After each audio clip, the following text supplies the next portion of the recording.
If you're getting ghosted a lot and you want to know why, then keep watching, because in this video you will discover 16 texting mistakes you're making and how to put a stop to them fast. Some of these mistakes will surprise you because you'll quickly realize you're making them a lot, but don't sweat and pay close attention, because once you start making them, you'll turn ghost girls around like that and your dating life will explode. So let's get started. Number 1, forgetting to flirt. It doesn't matter how fun and flirty you are with a girl in person, she will forget all that like this if you are a boring motherfucker over text. It is such a turnoff when a guy she thought was fun and had amazing chemistry with in person quickly transforms into a boring, playing it safe drone who texts her just like every other guy in her inbox. Hi, how are you? What's up? What are you doing? Remember, if she's hot, she's getting boring texts like those from dozens of guys every day. If you don't stand out and flirt, you will blend in. The less you flirt, the less she will feel. The less she will see you as a sexual option. And the more she'll see you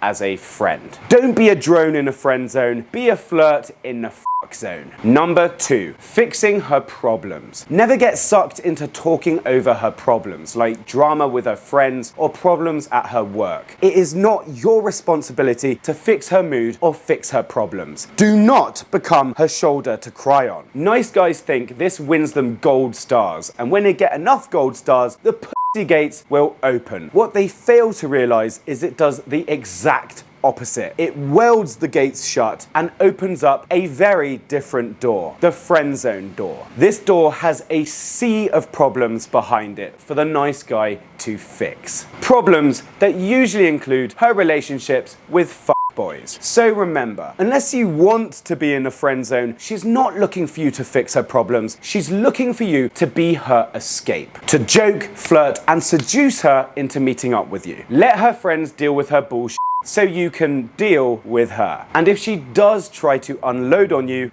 ghost her. She will realize her mistake and hit you up later. Number 3, milking a joke for too long. Let's say you make a joke, she laughs, banters back, but then you keep on milking it because it gets her texting back. Well, she isn't going to be texting back for long because it's going to get old fast. Once you make a joke that makes her laugh, change the subject and ride her positive emotions towards a date. If you don't capitalize on this, you're a fool. Either end the interaction on a high or set up a date. Number 4, waiting too long to ask her out. The 3-day rule doesn't exist anymore. No one does that. Instead, you have a 72-hour window to get her out before she's gone for good. If you are not seizing the opportunity and setting up a date within a few texts after you get her Insta or match on an app, you lose. Strike while the iron is hot, because if you don't, some other guy will. Girls these days have so many options to choose from. So many dudes hitting them up on every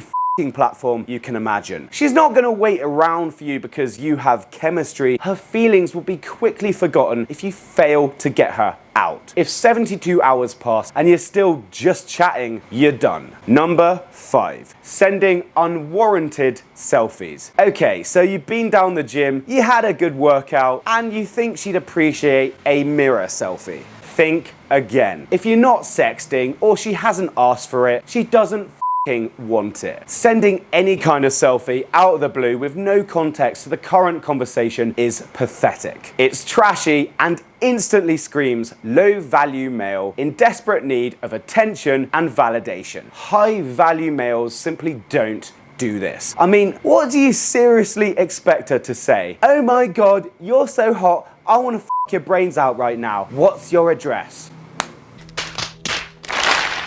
Number 6, texting when you are in a negative mood. Never text a girl when you are in a negative mood. Don't vent, don't say you're bored, don't whine like a little bitch. If you have nothing positive to say, put your phone down and come back to it later. Number 7, let me know, it's up to you. Do porn stars say, let me know what you want? No, they say, tell me what you want. When you're asking a girl out on a date and trying to figure out when to meet her, asking her to let you know when she's free, saying it's up to you when she wants to meet up, or saying like maybe we can meet up on Thursday if you like, it's up to you. You are metaphorically removing your pants and giving them to her. Avoid using these phrases at all costs. They put her on a pedestal and give her complete control. Like you're her little bitch, always available, always waiting, always at her mercy. Number 8, asking for permission. Just like with let me know, asking for permission to see a girl makes you her little bitch. I shouldn't have to explain this, but please, for the love of God, never ask permission like this. Can I take you out? When can I see you again? When will I be able to see you? Honestly, if you ever find yourself using any of these phrases, you are already in the friend zone. Never ask permission. Tell her when and where you're meeting up. And if the day you suggest doesn't work for her, but she likes you, she will suggest another day to meet up.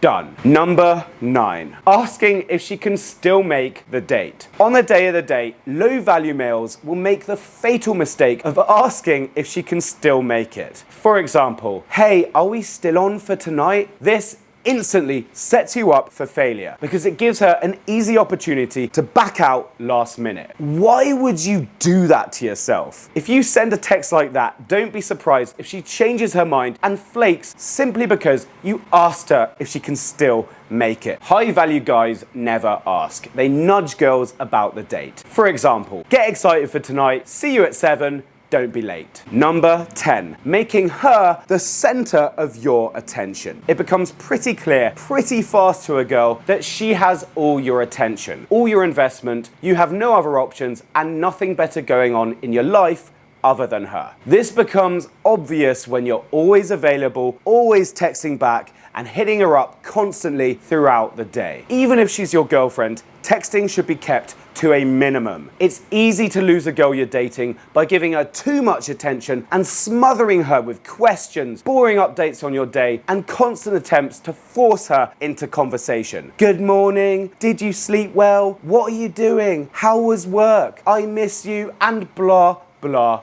blah. She'll quickly conclude that you have no life, no purpose, and you are so overly invested in her, it starts to become creepy. So dial it the f*** down and get into the habit of leaving girls on red because you're too f***ing busy with other stuff. Number 11, sending longer texts than hers. Here's what a balanced interaction looks like. Equal investment. Now look at this screenshot. Who's in control? One simple glance is all it takes to see who's in control and more invested in the relationship. Now think, when anyone sends you long walls of text, what's your gut reaction? It's, ugh, for f***'s sake. Right? You exit the app and put off replying for as long as possible. That's how she feels. That's her gut reaction when you send long, difficult to reply to shit that requires actual brain power to get back to. Next time, before you hit send on a long wall of text, take a step back, select all, and delete. Number 12, asking if she's okay when she ghosts you. If you ever find yourself double texting a girl or asking, is everything okay, simply because she ghosted you for a few hours, what you're actually saying is, am I losing you? There are so many better ways to deal with ghosting than playing the nice guy card and feigning worry for her health. Like, seriously. Do you really imagine she gets into horrific car accidents every time she goes radio silent? As soon as you bombard her with I'm worried about you texts, what you're really telling her is you're worried about yourself. You're worried about losing her and you crave the validation of getting a reply to reassure yourself you're still in the game. Don't do it. Instead, wait it out, wait at least 48 hours before you even consider double texting her if she's even worth it. And if you do double text her, change the f***ing subject with a joke or a meme that resets the conversation and wipes the slate clean of any awkwardness from before. Number 13. Guilt tripping. Yes, rejection hurts, and sometimes you want to hit back by making a girl feel guilt for the pain she's caused you. We've all been there. But guilt tripping a girl for not texting back, cancelling a date, or friend zoning you won't get you anywhere. It will only justify her reasons for rejecting you in the first place. As soon as a man goes down the path of guilt tripping, red flags alight, and all signs point to a toxic future relationship in which he will be controlling, possessive, and maybe even abusive. Guilt tripping comes in many forms. It can be passive aggressive. For example, I was just wondering when you're gonna look at your phone, lol. Or it can be straight up toxic. I'm worried about you. You ain't replying. You ain't talking. It making me go crazy. I really love you. What have I done to deserve this? Whatever form it comes in is puke emoji and will only serve to justify her reasons for rejecting you. Number 14, confessing your feelings. Just because texting makes it easier to say what you feel, it doesn't mean you should. Texting is for flirting and setting up dates, not for abusing a woman's comfort and pouring out your emotions whilst hiding behind a screen. But I really, really like you. I feel like I'm losing you. I love you and miss you. Never confess your feelings over text. Even if she likes you, that one desperate moment for validation that she feels the same way will kill any sexual attraction she had for you, and you will be friend-zoned on the spot. Number 15, trying to please her into liking you. If you ever catch yourself trying to please a girl into liking you, it's because you've put her up on a pedestal and convinced yourself that she's different, she's perfect, or even the one.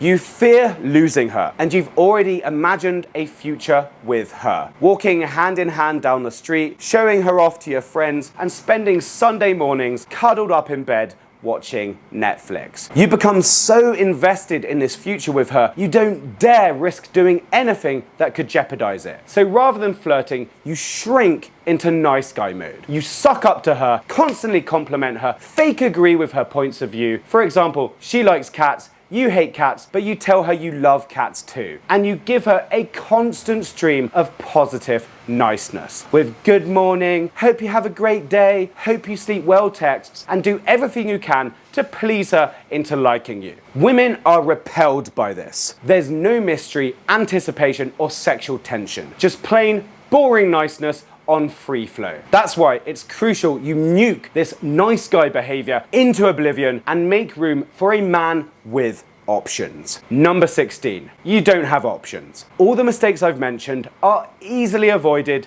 with options. If you're waiting around for just one girl to text you back, your entire day becomes consumed with her. When you've only got one option, that's when you start overthinking things, giving her too much attention and become a boring nice guy who makes every fucking mistake under the sun. But if you have options, if you're texting multiple women, you will be naturally flirty, carefree, and willing to walk away. You should be talking to as many women as possible. If you're only talking to one girl because she's perfect, then it's easy to stress out if she stops texting back. But if you're texting 10 girls at the same time, then who f***ing cares? The more options you have, the less you'll give a f*** about one girl. Girls have a sixth sense for guys who have options versus those who don't. Once you communicate that you have options, you will flip the switch and she will start chasing you. So if you understand the gravity of these mistakes and you're truly committed to nuking them out of existence, there's a link to my texting course, Options, in the description below. Check that out if you want more options than you can possibly handle. There are hundreds of copy-paste texts you can start using immediately to turn things around with any girl who's ghosting you and make her want to see you tonight. Remember to like, subscribe, and drop a comment about which of these mistakes resonated with you the most. And I'll see you in the next one.